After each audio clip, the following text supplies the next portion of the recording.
Hello दोस्तों, मेरा नाम मंतोष कुमार। आज हम लोग इतिहास पढ़ने जा रहे हैं। इतिहास को तीन भागों में बांटा गया है। इतिहास को तीन भाग भारतीय इतिहास के अध्ययन की सुविधा के लिए तीन भागों में बांटा गया: प्राचीन भारत, मध्यकालीन भारत एवं आधुनिक भारत। तो आज हम लोग प्राचीन भारत के बारे में पढ़ेंगे। प्राचीन भारत इतिहास के विषय में जानकारी मुख्यतः चार स्रोतों से प्राप्त होती है। नंबर 1 धर्म ग्रंथ, नंबर 2 ऐतिहासिक ग्रंथ, नंबर 3 विदेशियों के विवरण और नंबर 4 पुरातात्विक संबंधित साक्ष्य।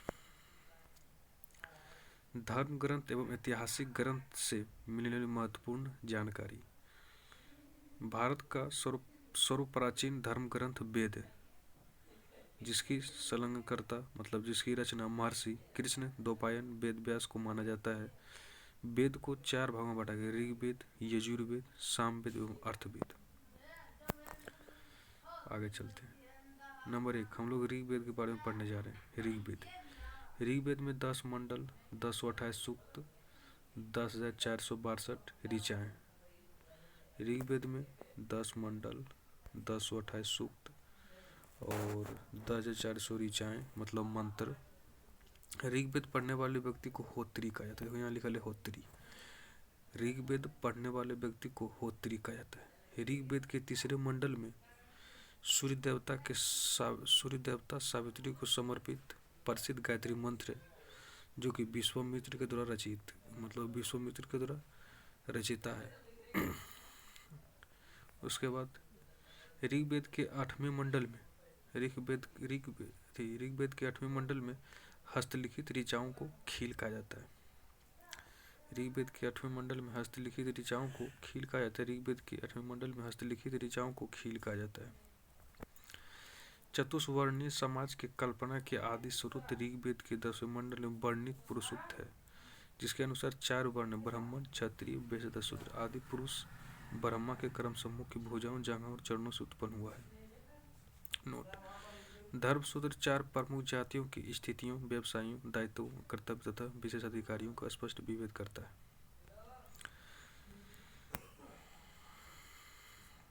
बावनवतार के 3 पगों का आख्यान एक प्राचीनतम स्रोत ऋग्वेद है। ऋग्वेद में इंद्र के लिए 250 तथा अग्नि के लिए 200 ऋचाओं की रचना की गई है। ऋग्वेद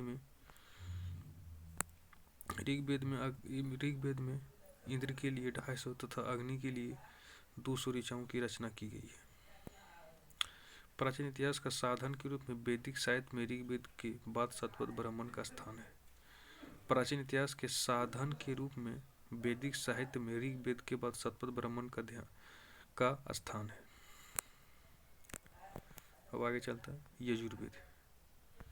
हम लोग ऋग्वेद के बारे में पढ़ चुके हैं। ऋग्वेद का इम्पोर्टेंट, ऋग्वेद में क्या क्या याद रखना है?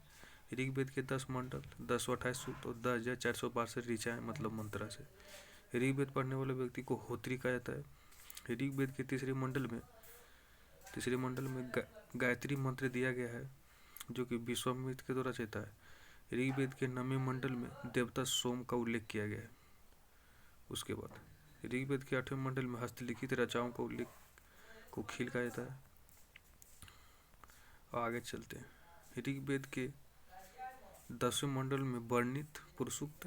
ऋग्वेद के 10वें मंडल में 4 वर्ण दिया गया। ऋग्वेद के 10वें मंडल के वर्णित पुरुषोक्त है, जिसके अनुसार 4 वर्ण बना है: ब्राह्मण, क्षत्रिय, वैश्य तथा शूद्र। बावनवतार के 3 पगों के आख्यान का प्राचीनतम स्रोत ऋग्वेद है। ऋग्वेद में इंद्र के लिए 250 तथा अग्नि के लिए 200 ऋचाओं का रचना की गई है। प्राचीन इतिहास के साधन के रूप में वैदिक साहित्य में ऋग्वेद के बाद शतपथ ब्राह्मण का स्थान है। प्राचीन इतिहास के साधन के रूप में वैदिक साहित्य ऋग्वेद के बाद शतपथ ब्राह्मण का स्थान है। चलिए आप आगे चलते हैं। ऋग्वेद पढ़ लिए हम लोग यजुर्वेद के बारे में पढ़ने जा रहे हैं। हम लोग ऋग्वेद पढ़ लिए, यजुर्वेद के बारे में पढ़ने जा रहे हैं। चलिए चलते हैं। यजुर्वेद सस्वर पाठ के लिए मंत्रों तथा बलि के समय अनुपालन के लिए नियमों का संकलन एवं यजुर्वेद कहलाता है।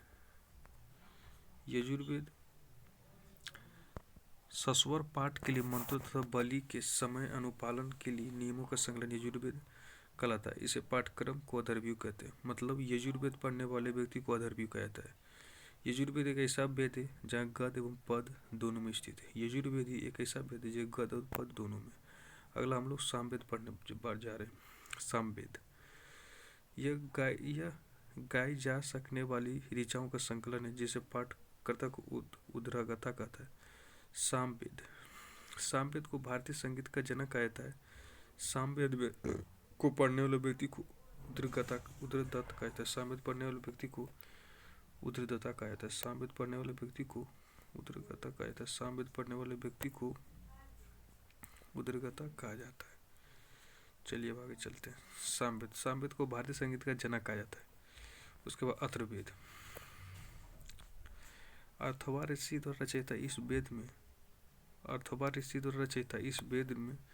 इस वेद में रोग निवारण, तंत्र मंत्र, जादू टोना, साप वशीकरण, आशीर्वाद, स्तुति, प्रायश्चित, औषधि, अनुसंधान, विवाह, प्रेम, राजकर्म, मातृभूमि महत्व आदि विविध विषयों के संबंध मंत्र तथा सामान्य मनुष्य के विचारों, विश्वासों और अंधविश्वासों इत्यादि का वर्णन किया गया है।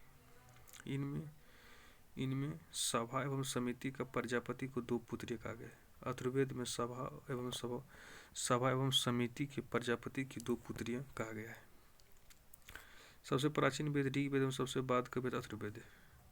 सबसे प्राचीन के वेद ऋग्वेद एवं सबके बाद का वेद अथर्ववेद है। ये एक इम्पोर्टेंट है, इसको याद रखना जरूरी है दोस्तों। सभा एवं समिति के प्रजापति को दो पुत्रियों से कहा गया है। सभा एवं समिति प्रजापति की दो पुत्रियों कहा गया है। जो नोट में लिखा है इस पर ध्यान देना है। सबसे प्राचीन वेद ऋग्वेद एवं सबसे बाद का वेद अथर्ववेद है। सबसे प्राचीन वेद ऋग्वेद है, सबसे बाद का वेद अथर्ववेद है। उसके हम लोग आगे चलते हैं। प्राचीन इतिहास के कथाओं के सबसे अच्छा क्रमबद्ध विवरण पुराणों में मिलता है। प्राचीन इतिहास कथाओं के सबसे अच्छा क्रमबद्ध विवरण पुराणों में मिलता है। इसके रचयिता लोमहर्ष किया गया है। भारतीय इतिहास के कथाओं का सबसे अच्छा क्रमबद्ध विवरण पुराणों में मिलता है। पुराण के रचयिता लोमहर्ष किया गया। इनके पुत्र उग्रवशा को माने जाते हैं। पुराणों को मुख्यतः पुराणों की संख्या 18 है। पुराणों की संख्या 18 है, जिनमें केवल 5 मत्स्य, वायु, विष्णु, ब्राह्मण एवं भागवत में ही राजाओं को वंशावली की जाती है। पुराणों के मत्स्य पुराण सबसे प्राचीनतम एवं प्रमाणित है। पुराणों में मत्स्य पुराण सबसे प्राचीनतम एवं प्रमाणित है। पुराणों में सबसे प्राचीनतम मत्स्य पुराण सबसे प्रमाणित है। आज के लिए दोस्तों हम लोग यहीं रहने देते हैं। अगला वीडियो हम बहुत बहुत धन्यवाद।